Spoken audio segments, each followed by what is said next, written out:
10 बजे वानी अपना दुकान पर आ सब मोल के बाहर स्वार के चिकन कर दिले बानी आज ले एगो गोंकी अभी ले ना आई। अच्छा बैठा तनी लक्ष्मी के देनी ह एक बेर आइले तो 2000 दे के जाइलू। अरे गड़बड़िया के माई बारू हो, ए गड़बड़िया के माई। ए के अरे आज भी कोटना हो गई, तनका दारू बढ़िया बा।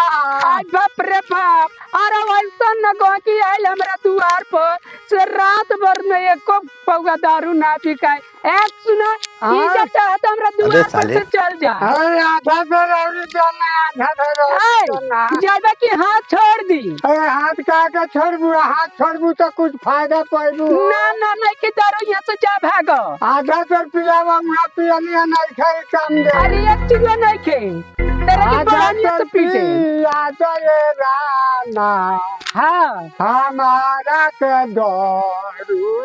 हाय हाय इनके की दारू दिया सुने ने हाँ जाइबा के कुछ आता रह। आया का बोतल दरुया रे रानिया। ए रोनिया काय कहता रहो। आ नाही कोई लखरे कामा। हाँ अब अवतार दे के हम लवार झाड़ देते हैं। तोहरा दरुया के नामा हाँ बड़ा कुछ रे दूरा। ये गुदावलिया की नाम नहीं के हमर नामों की नाम बा हमर कामो बा तो तू केंद्र चाहता ए भगवती नहीं है सुना ना ए का मरन ना ना भगवान सब ठीक छन तोहरा के कुछ दे के न जा।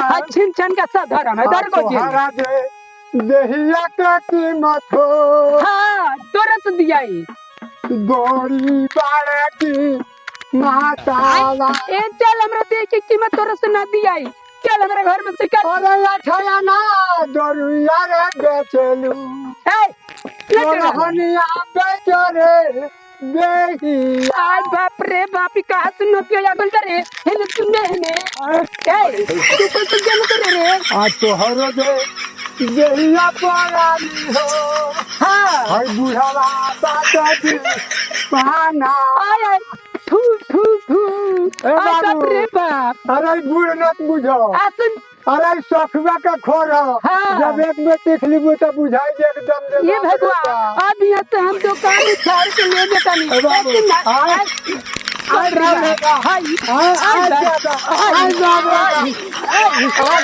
हो गया पूरा याद।